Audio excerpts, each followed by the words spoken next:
Hola, mi nombre es Samuel Rico, pastor de Nova. Nova es una iglesia cristiana en Jalapa, Veracruz, y nuestro propósito principal como iglesia es reunirnos alrededor de la palabra de Dios. Creemos que Dios a través de su palabra es como transforma a su pueblo. Nos llama a creer, a arrepentirnos, a amar lo que antes aborrecíamos, a aborrecer lo que antes amábamos.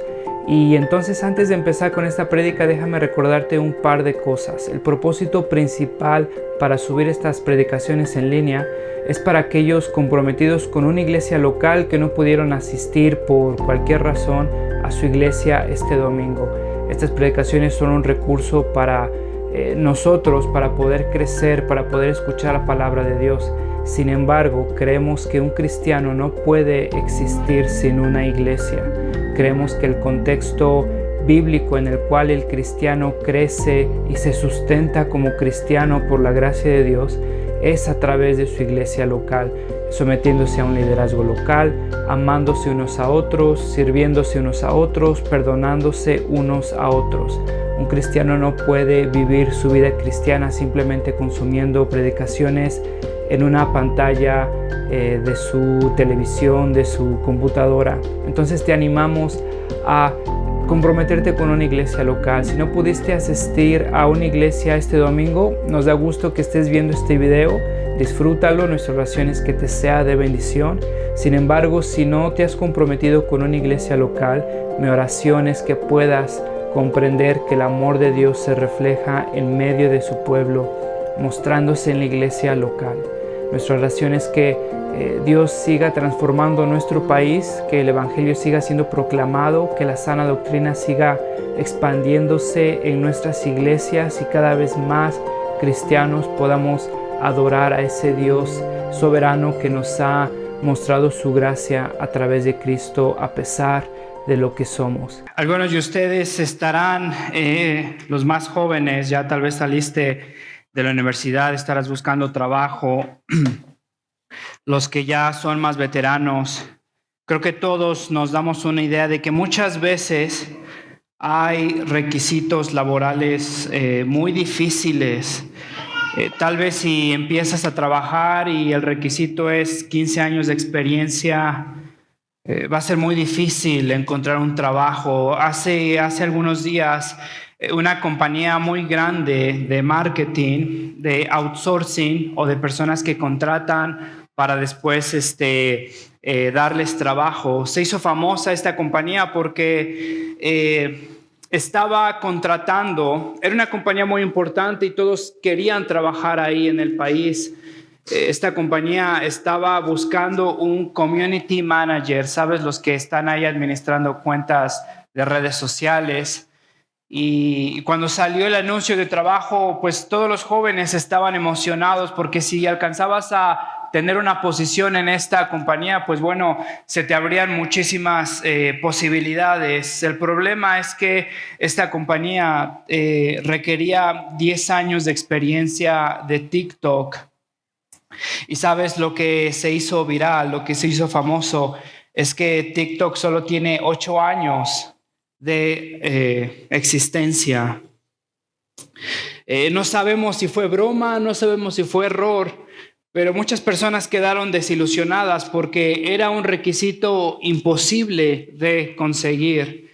No sé si te ha pasado en tu vida que llegas a una situación donde te das cuenta que el requisito que se te pide es imposible de conseguir.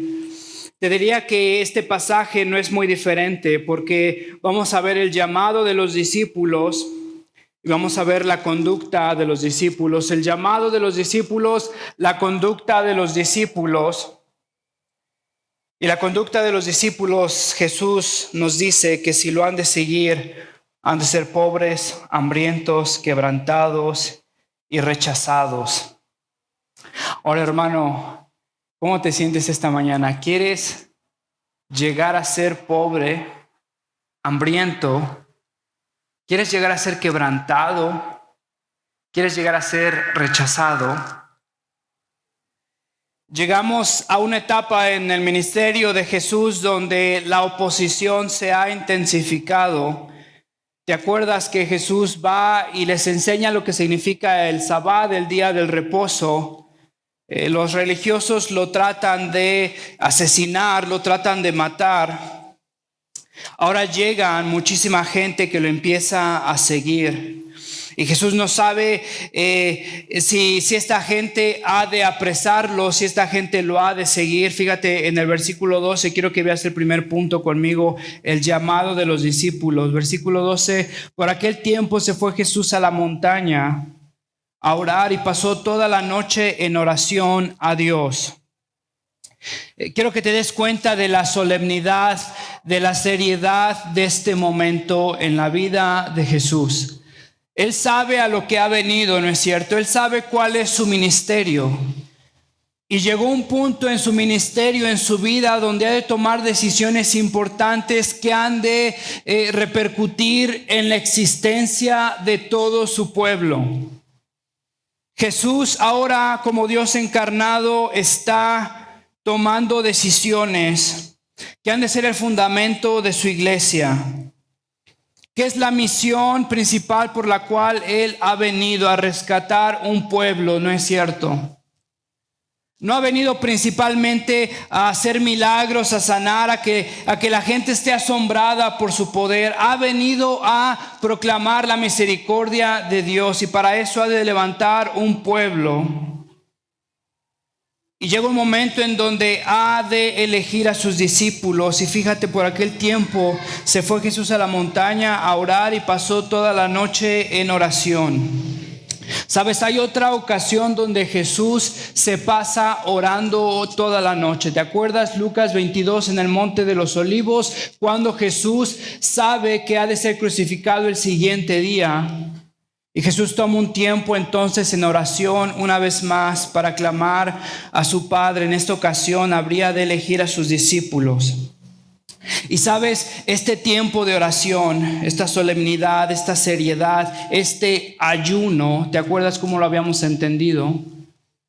Este tiempo que Él había decidido dejar de hacer cosas para hacer otras cosas, se habrían de convertir el parámetro de la iglesia para tomar decisiones. Si no me crees, ve conmigo entonces después a Hechos 6:6, cuando la iglesia escoge a sus diáconos. En Hechos 13, cuando la iglesia comisiona a Bernabé y a Pablo. En Hechos 13, cuando la iglesia nombra a los líderes de Antioquía, y todas estas decisiones tan importantes para la iglesia se dieron en el contexto de oración. Jesús ha de ser el ejemplificador, el parámetro para su iglesia. Y sabes, me pregunto, hermano, ¿qué tipo de cristiano eres? ¿Qué tipo de iglesia somos? Y si tomamos decisiones como cristianos y esas decisiones están bañadas en oración. Jesús, siendo perfecto en su divinidad y en su humanidad, decidió tomar un tiempo para orar desesperadamente al Padre, porque habría de tomar decisiones que habrían de afectar a todo su pueblo. Jesús decide llegar al Padre, refugiarse a las promesas de su Padre, clamar a su Padre y pedirle a su Padre que sea su voluntad y no la de Él. Lo hace en esta ocasión, lo hace antes de morir en el Monte de los Olivos. Iglesia, ¿qué tipo de cristiano eres? Sabes, un predicador dijo hace mucho tiempo: no tienes derecho de acusar a Dios de permanecer callado cuando tu Biblia se mantiene cerrada. No tienes derecho, cristiano, de acusar a Dios de estar callado cuando tu Biblia permanece cerrada. Y sabes, no tienes derecho, cristiano, de acusar a Dios de permanecer callado cuando tu corazón y tu boca permanecen cerradas. Cuando no has orado a Dios por las decisiones que has de tomar. Cuando no has clamado al Padre porque te dé sabiduría. Cuando no has clamado a Dios que sea su voluntad y no la tuya. Y sabes, es tan fácil es de indignarnos en contra de Dios porque nada sale como nosotros nos esperábamos, ¿no es cierto? Porque las decisiones que tomamos entonces resultan ser nocivas para nosotros, para nuestra familia. Te hago una pregunta, cristiano. ¿Has orado alguna vez más de lo que alguna vez has gastado tiempo en Instagram, en TikTok, en Facebook? Sabes, John Piper alguna vez dijo que Facebook, Instagram, Twitter nos acusarán algún día delante de nuestro Dios cuando Dios nos pedirá cuentas de nuestra falta de oración y le tengamos que decir es que no teníamos tiempo. No tienes derecho de indignarte en dificultad cuando tu corazón permanece cerrado, cuando tu boca permanece cerrada. Jesús en este momento de oposición, en estas decisiones tan importantes que ha de tomar, decide orar a su Padre. Versículo 13, al llegar la mañana llamó a sus discípulos y escogió a 12 de ellos. Quiero que te des cuenta que hay más discípulos que los 12. Quiero que te des cuenta que Jesús entonces eligió de varios a 12. ¿Cuántos discípulos? 12. ¿Por qué 12? Porque eran la representación de un nuevo Israel. Y esta palabra para escoger literalmente significa seleccionar cuidadosamente. Quiero que te des cuenta que Jesús no le pidió los currículums vitae a los discípulos, que no les pidió sus listas de referencias, que no les pidió sus habilidades, lo que sabían hacer. Que fue Jesús decidiendo soberanamente quién habría de ser su discípulo. Y si es así, y si esta palabra significa elegir soberanamente, tiene sentido porque entonces eligió a una persona como Judas. Porque Dios habría de cumplir sus promesas y habría de utilizar el pecado de su humanidad para exaltar su gloria. Y entonces Jesús elige a sus discípulos. Del versículo 14 al 16 vemos los nombres. Quiero que te des cuenta que en esta lista de los nombres, en cada vez que aparece en esta lista de los nombres en el Nuevo Testamento, en Mateo 10, en Marcos 13, en Hechos 1, siempre aparecen las mismas características. Quiero que te des cuenta que Pedro siempre es primero. Judas siempre es último. Que siempre aparece el primer grupo en primer lugar. Pedro, Andrés, Santiago y Juan. Y Pedro ha de ser reconocido como el líder de los apóstoles. ¿Te acuerdas cuando Jesús le cambió su nombre? Yo te digo que tú eres Pedro, sobre esta piedra, sobre esta roca edificaré mi iglesia. Y de Simón ahora es Petros. Pedro la roca, y no sé tú, pero si me hubiera dado chance Dios de preguntarme mi opinión, en vez de la roca yo le hubiera puesto Pedro el arenoso. ¿Sabes? La roca se supone que era por una fortaleza, por su fortaleza, por su estabilidad. Sin embargo, Pedro era un hombre torpe. Pedro era un hombre compulsivo, Pedro era un hombre miedoso. Pero quiero que te des cuenta que Jesús lo llama no porque ve un currículum o cualidades o potenciales, sino porque Jesús ha de hacer de un hombre arenoso la roca. Porque a través de su fe y de la confesión que acaba de ser, Dios es capaz de transformar a Pedro, un hombre compulsivo, miedoso, iracundo, en uno de los fundamentos de la iglesia.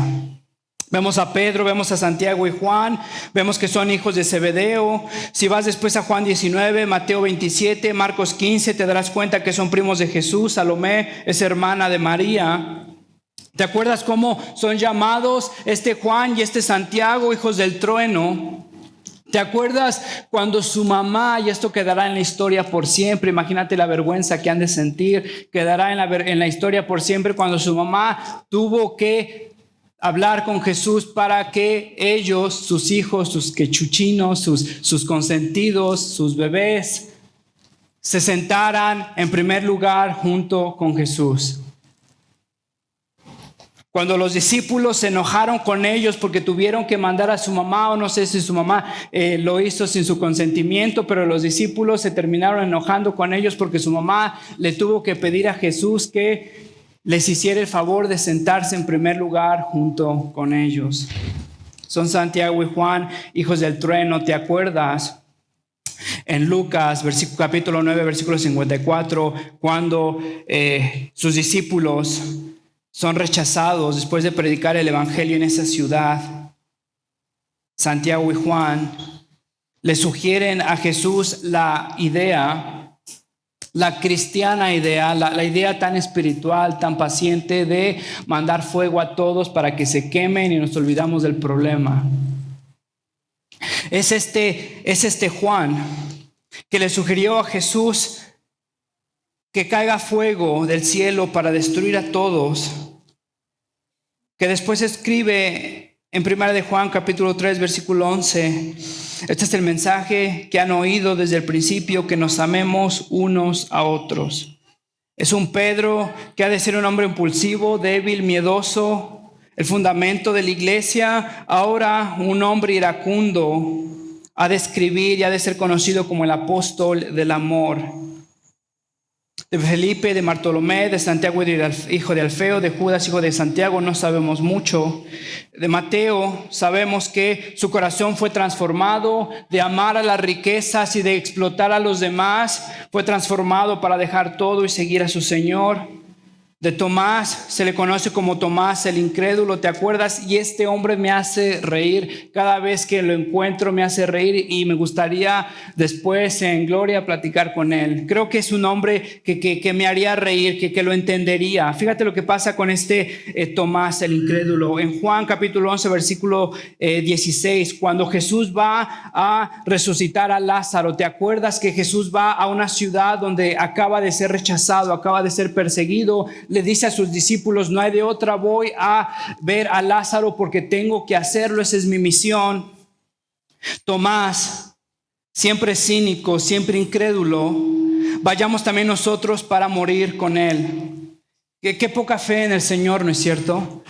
Sigamos a Jesús y si lo han de matar, pues lo han de matar, morimos con él. No esperaba mucho de Jesús. Jesús les había dicho que habría de ir a Jerusalén. No estaban todavía en Jerusalén y él estaba seguro que iba a morir sin cumplir su misión. Es este mismo Tomás en Juan 14, versículo 5. Cuando Jesús anuncia su muerte y Jesús le dice, donde voy a ir, ustedes también van a ir con nosotros. Tomás alza la mano y dice, Señor, no sabemos ni siquiera dónde vas, ¿de qué estás hablando? No sabemos a dónde vas, así que ¿cómo podemos conocer el camino? Es este mismo Tomás el incrédulo en Juan capítulo 20, versículo 24. Cuando no vio el cuerpo resucitado de Cristo, y Jesús le dice, y Tomás le dice a sus discípulos, mientras no vea yo la marca de los clavos en sus manos y meta mi dedo en las marcas y mi mano en su costado, no creeré. Y Jesús le da la gracia de mostrarle la resurrección. Y ahora Tomás es un hombre convertido, ¿te acuerdas? De un incrédulo a un creyente. Dios es capaz de transformar un hombre como Pedro, un hombre como Juan, un hombre como Tomás. Llama a Simón el Celote, un nacionalista, una persona que creía en la extrema derecha. No sé si leíste las noticias el día de ayer. Trataron de asesinar al presidente Trump. Y te imaginas la locura que ha de estar pasando en la cabeza de este hombre que decidió que era buena idea tratar de asesinar a un expresidente. La fe que tiene que tener en una agenda política del otro partido. El odio que tiene que tener a un cierto grupo, a un cierto candidato para poder arriesgar su vida. ¿Sabes? Este Simón se le llamaba celote porque pertenecía al grupo de los celotes, nacionalistas, extremistas. Querían exterminar a todo romano, a todo gentil, llenos de odio. Jesús lo llama y lo llama a convivir junto con Mateo, que Mateo era una persona que había vendido la herencia de su pueblo. Llama a Judas Iscariote. No sabemos si Iscariote significa el falso, el asesino. era un falso y era un asesino, llegó a ser el traidor, y esto, ¿sabes?, nos enseña que información es diferente a transformación. Judas había escuchado de Cristo.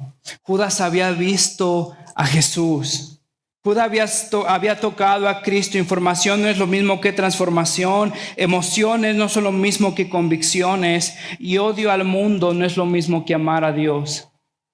Judas, un hombre amargado, un hombre enojado con el mundo, sin amor para Dios.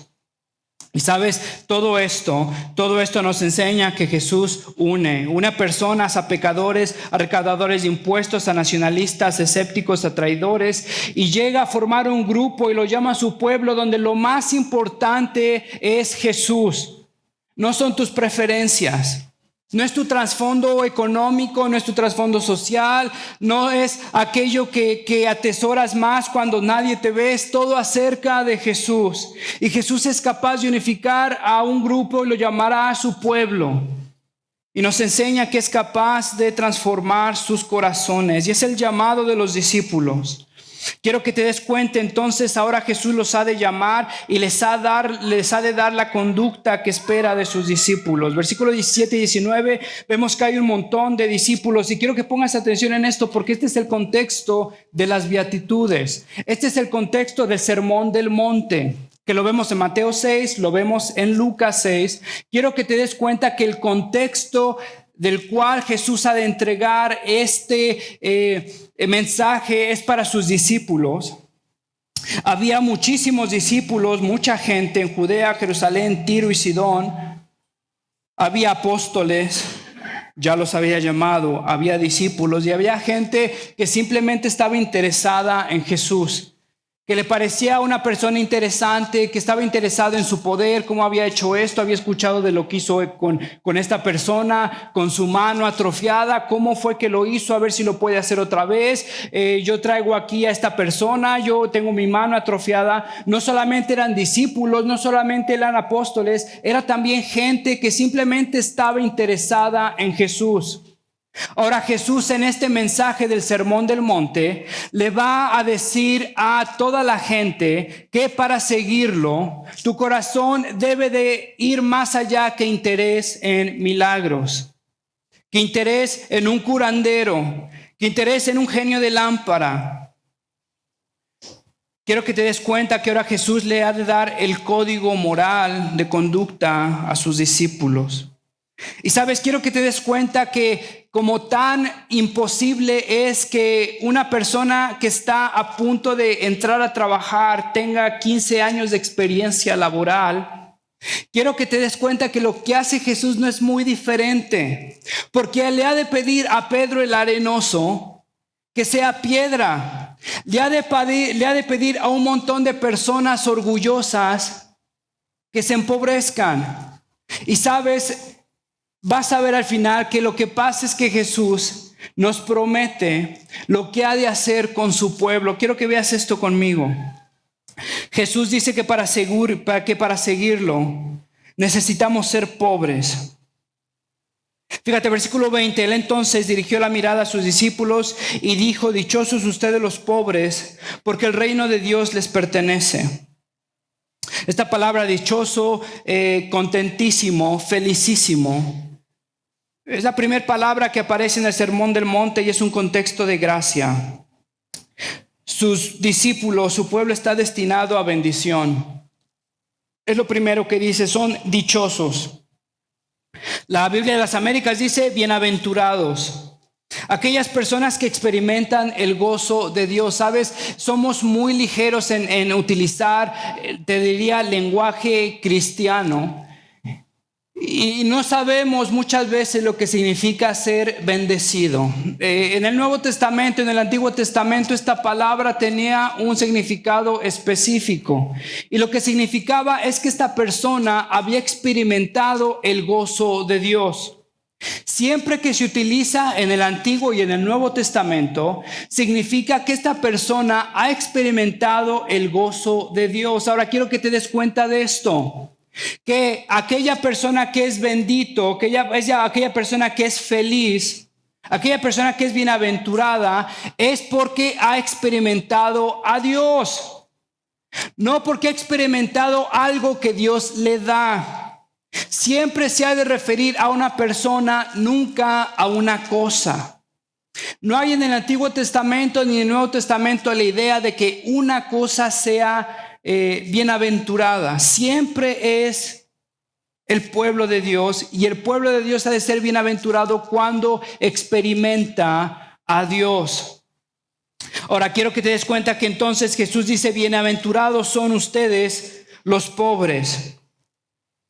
Ya habíamos visto que Jesús tiene un corazón para los pobres. Lucas 4, el Espíritu del Señor está sobre mí por cuanto me ha ungido para anunciar nuevas noticias a los pobres. ¿Te acuerdas?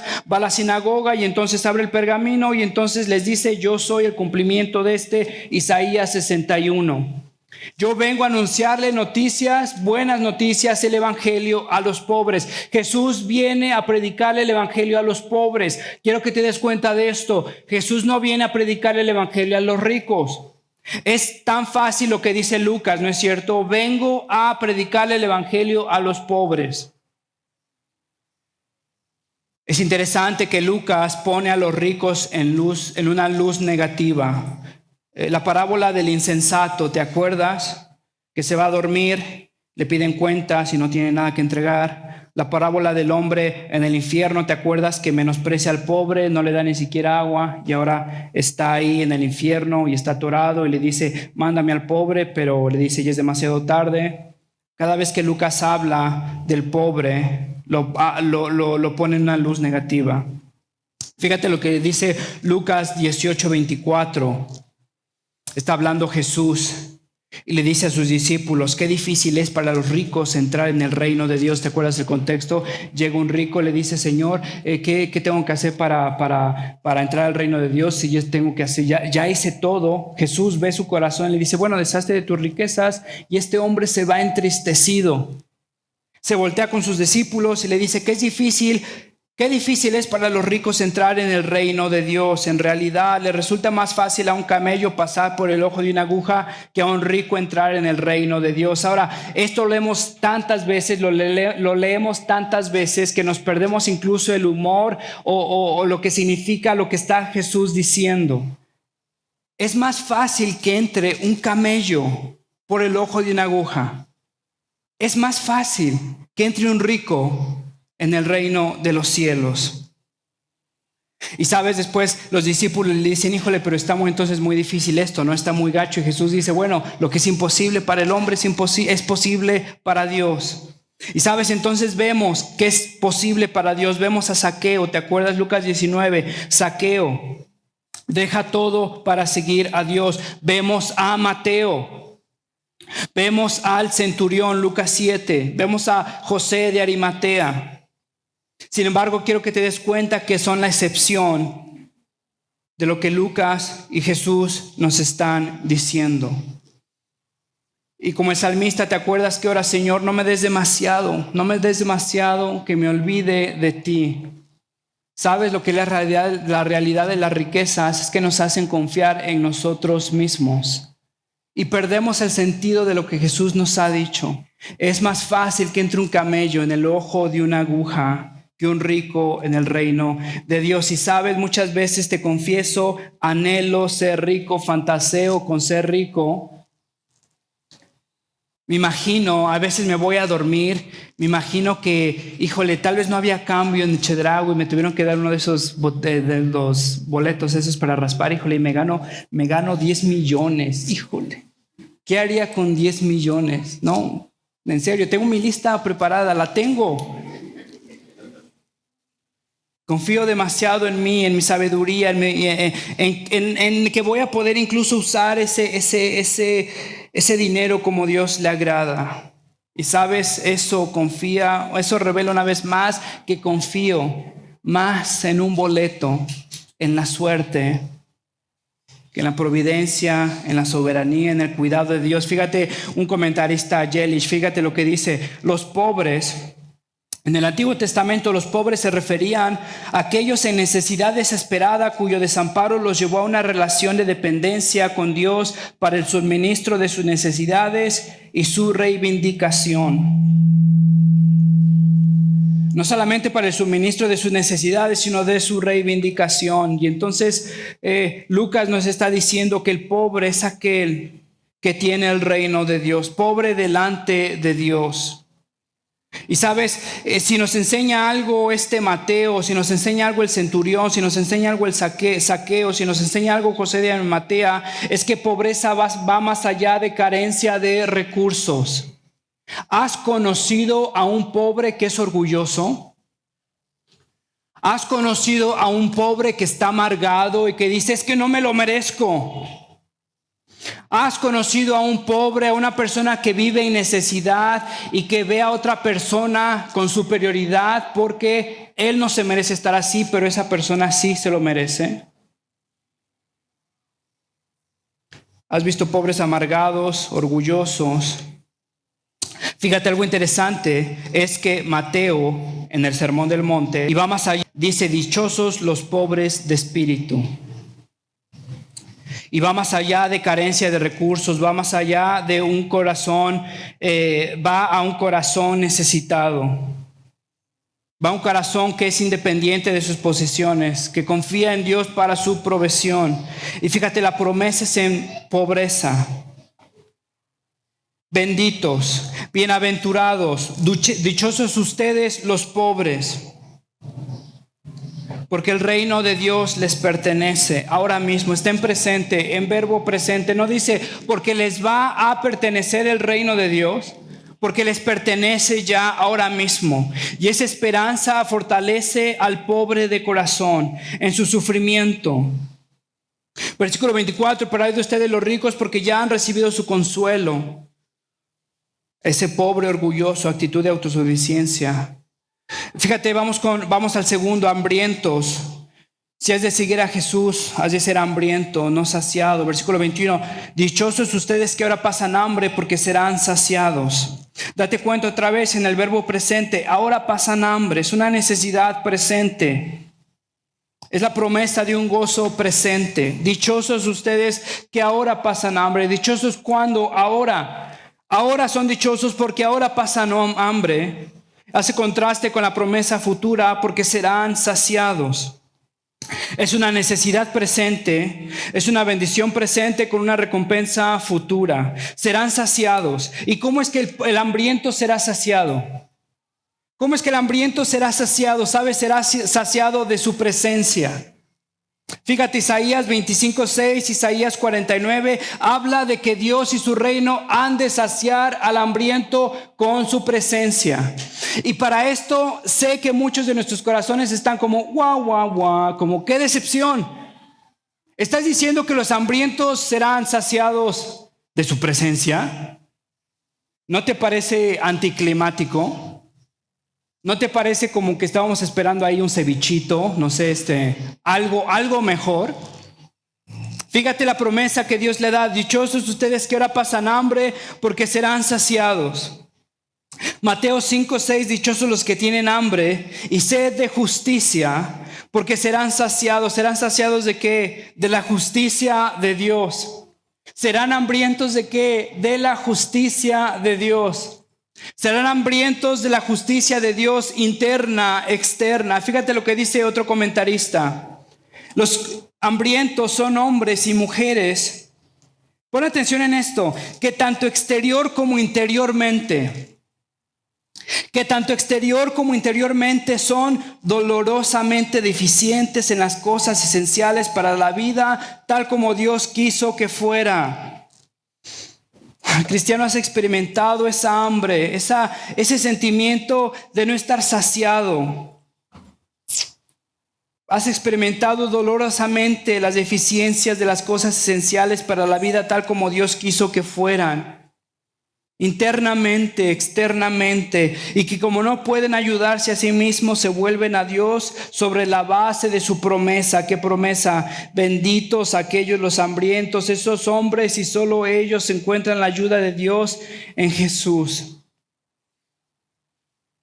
¿Has estado hambriento interiormente? ¿Te has visto al espejo alguna vez y literalmente has sido asqueado de lo que ves, del corazón que ves, de la actitud que ves?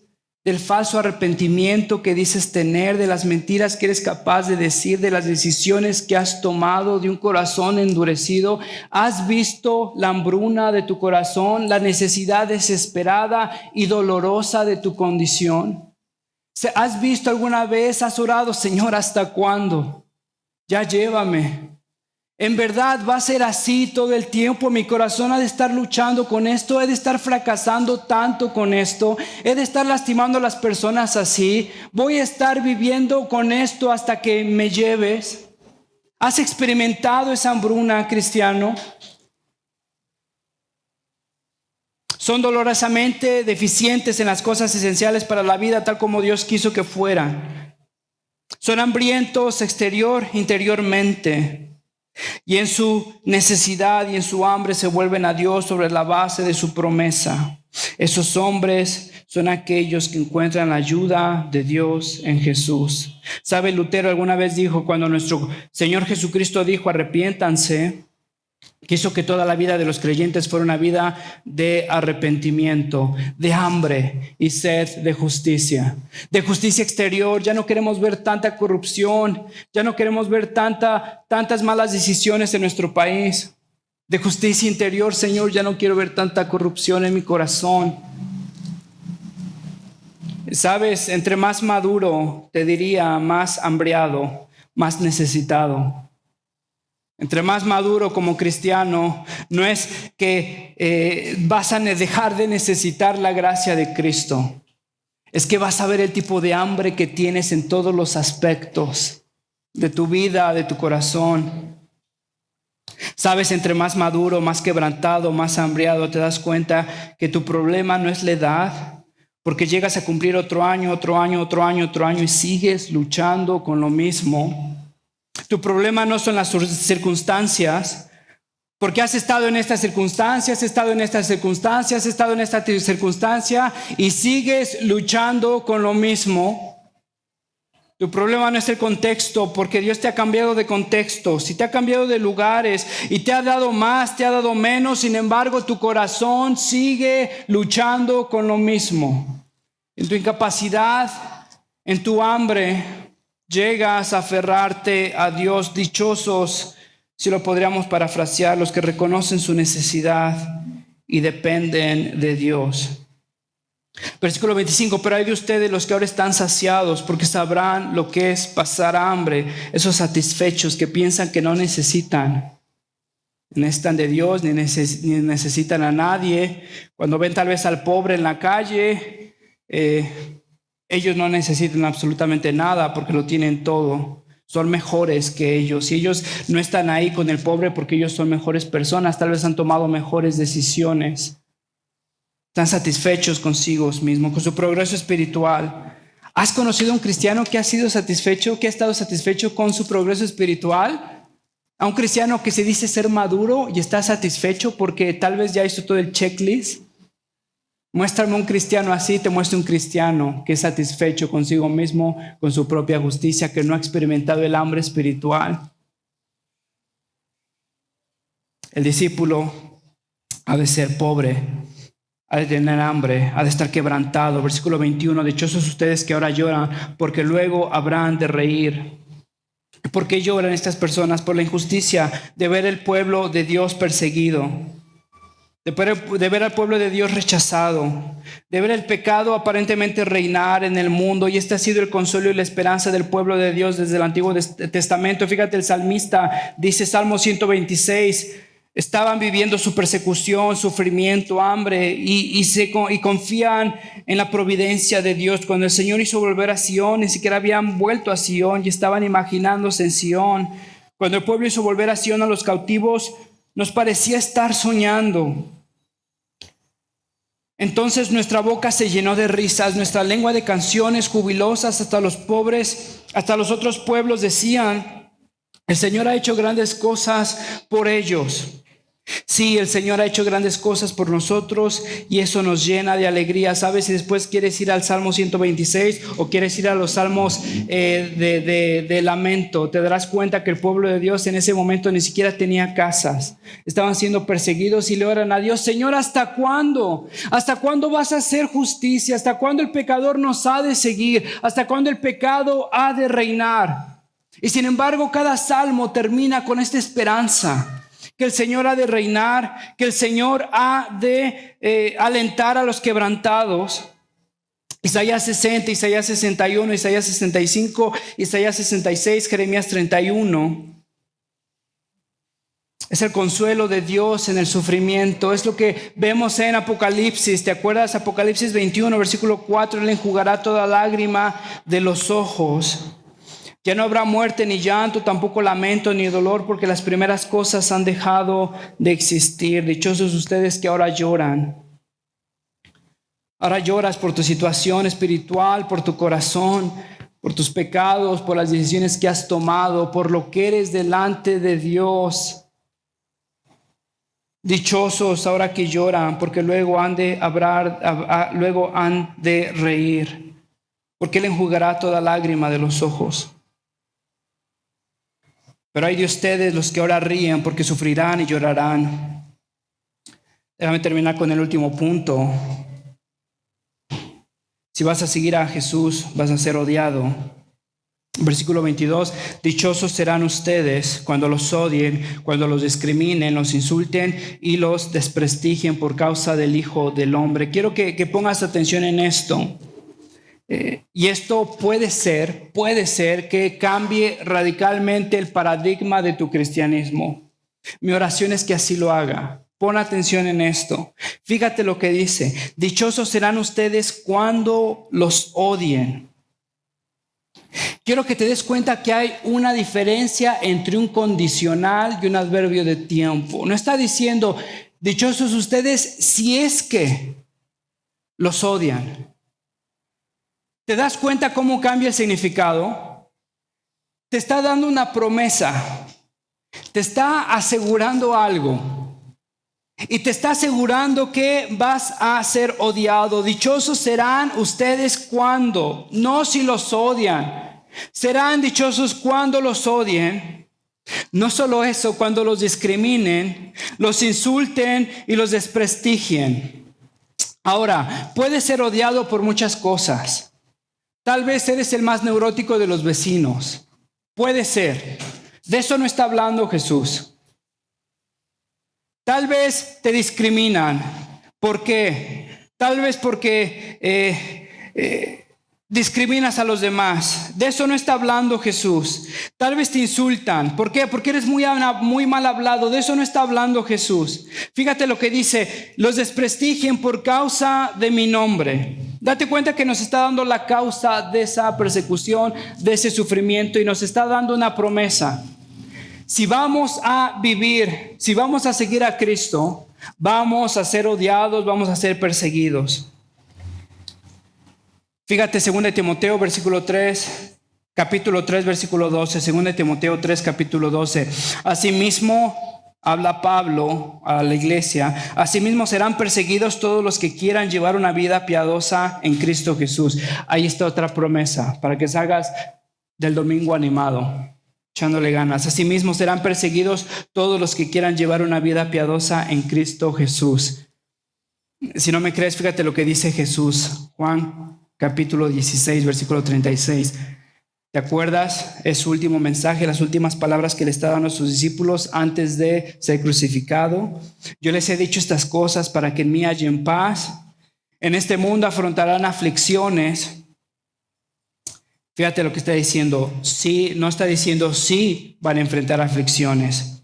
¿Te das cuenta de la promesa que te da? En este mundo afrontarán aflicciones, pero anímense, yo he vencido al mundo.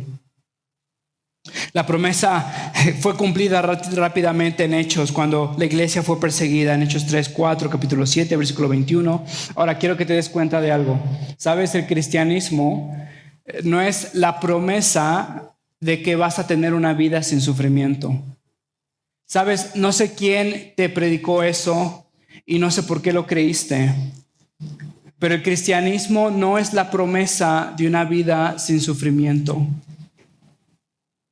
El cristianismo no es la promesa de una vida de si cumples con estos valores familiares, toda tu familia, híjole, va a ser una nube de dulce. Si cumples todos estos valores, híjole, tus hijos te van a obedecer, como no tienes idea. El cristianismo no es un set de reglas, de instrucciones para tener una vida limpia, ordenada. El cristianismo es el llamado de Jesús de seguirlo y morir a mí, y Él se encargará de lo demás. Si se encarga de lo demás en este mundo, porque tenemos la promesa que se encargará, sí se encargará. Pero sabes, el cristianismo no es la promesa de una vida sin sufrimiento.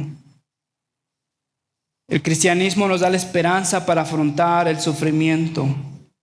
Versículo 23, alégrense en aquel día y salten de gozo. ¿En qué día? En el día de la persecución, en el día del rechazo, en el día de la discriminación, en el día que no te dieron el trabajo porque supieron que eras cristiano, en el día que te corrieron porque no estuviste dispuesto a hacer este trámite, este chanchullo, este trámite macabro, en el día que tus valores no se alinean con la empresa. En esos días, alégrense y salten de gozo. Sabes, hay una historia de Felipe, no es muy conocido, en el Nuevo Testamento no se nos dice mucho de Felipe. Hay una historia de Felipe que fue a ser misionero en Asia del Este y por fin llegó a ser capturado, y la cruz era una señal tan grotesca para este pueblo, para esta ciudad, que ni siquiera quisieron poner una cruz, pusieron una X. Y en esa X Felipe habría de ser crucificado. Y sabe, la historia cuenta que nadie entendía por qué, pero Felipe empezó a llorar y a saltar de gozo. Y cuando Felipe estaba siendo crucificado, se le podía escuchar decir a Felipe, finalmente voy a morir como mi Señor Jesucristo. ¿Sabes?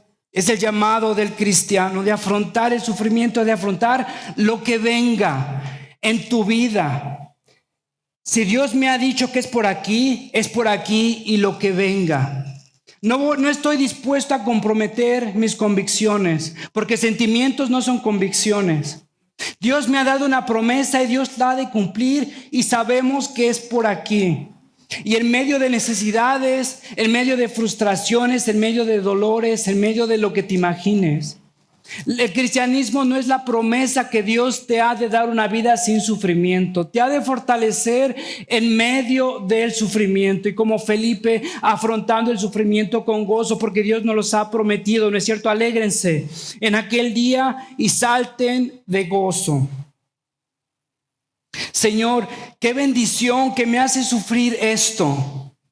Por tu pueblo, por tu causa, por tu reino, Señor, hasta que me consideras digno. ¿Cuántos cristianos han de hablar así, han de orar así? Cristianos fortalecidos, curtidos por las promesas que tenemos en Cristo. Sabes, mi temor es que la iglesia se ha convertido en estos cristianos suaves. Estos cristianos huyendo del sufrimiento, tomando cualquier decisión, lo que sea, para no sufrir en esta vida. Para tener una casa más grande, más acondicionada, para tener una vida más cómoda. Cuando el cristianismo jamás ha sido esa promesa. Es la promesa de fortaleza y esperanza en medio de un sufrimiento. Y sabes, muchas veces oramos por la ciudad y me pregunto cuántas veces estamos dispuestos a sufrir por la ciudad. Amarlos como Cristo amó a la ciudad. A saltar de gozo con Felipe, porque hasta este día el Señor me ha considerado digno de sufrir por su evangelio. Porque el gozo que me da el mundo no se compara con el gozo que me da mi Señor. Y sabes, todo esto es resultado de la gracia de Dios. Porque no son requisitos que el hombre y la mujer tienen que producir en su corazón para poder ser dignos de Dios. Dios primero llama a sus discípulos y después les dice lo que ha de producir en sus corazones. Primero los llama y después les dice cómo han de vivir los discípulos. Y no te preocupes que habrá tiempo para quebrantar a Pedro. Habrá tiempo donde Jesús lo vea fallar, lo vea negarlo y lo vea fortalecido. Habrá tiempo para cambiar el corazón de Juan, un hombre iracundo, a un hombre lleno de amor. Habrá tiempo para cambiar el corazón de Tomás, un hombre cínico, un hombre agnóstico, a un hombre capaz de morir por el evangelio. Porque confiamos en Él, porque confiamos en sus promesas y porque el dolor no nos ofende, porque el dolor no nos espanta, porque hemos sido llamados a ser pobres, hambrientos, quebrantados, perseguidos.